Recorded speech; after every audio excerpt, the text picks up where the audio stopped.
George, you mentioned in the past that your friend Phyllis gave you the note early on to put the dragons in. And I'm curious, Ryan, have you ever received a game-changing note for a project like that?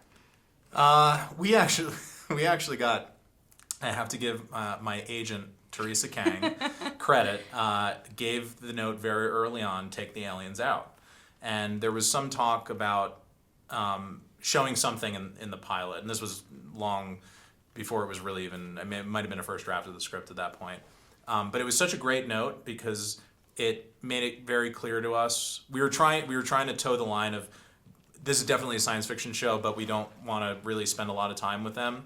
And that note freed us up to really let Colony be the show that we wanted it to be, which is really a show about a occupation of the city of Los Angeles and the proxy government that's put in charge, and who collaborates and who resists. And there happens to be 300-foot walls surrounding the city and drones crisscrossing the skies. But it was a terrific note, and it really helped the show. So thank you, Teresa. Thank you. George, on the flip side, do you think if you hadn't gotten that note, would you have gone full fantasy? Would you have gone full magic with A Song of Ice and Fire? I might have come to the same conclusion anyway, but Phyllis Eisenstein, who's the writer I was referring to, did put her arguments pretty forcefully. I mean, it always would have been an alternate world, a secondary universe, as Tolkien called them, with not France and the Netherlands and Spain, but Westeros and Dorne and Essos and Bravos and so on. It was always going to be that.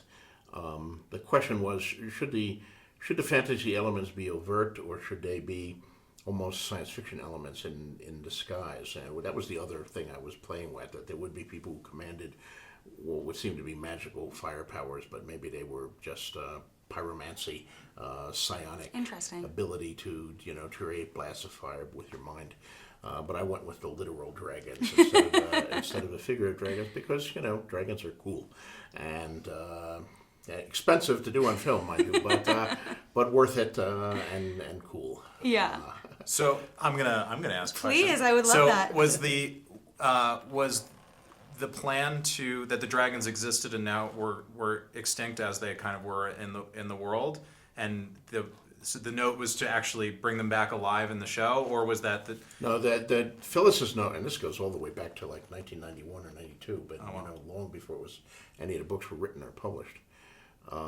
What I was debating was whether dragons should exist at all, or whether, the Starks have wolves on their banners, the other people have lions. They don't necessarily have a lion that they take with them everywhere. The Lannisters don't go riding about on lions. And the Targaryens would have the dragon, but it would refer to their magical abilities with fire, not to an actual literal dragon. That was the other concept that I toyed with and ultimately discarded.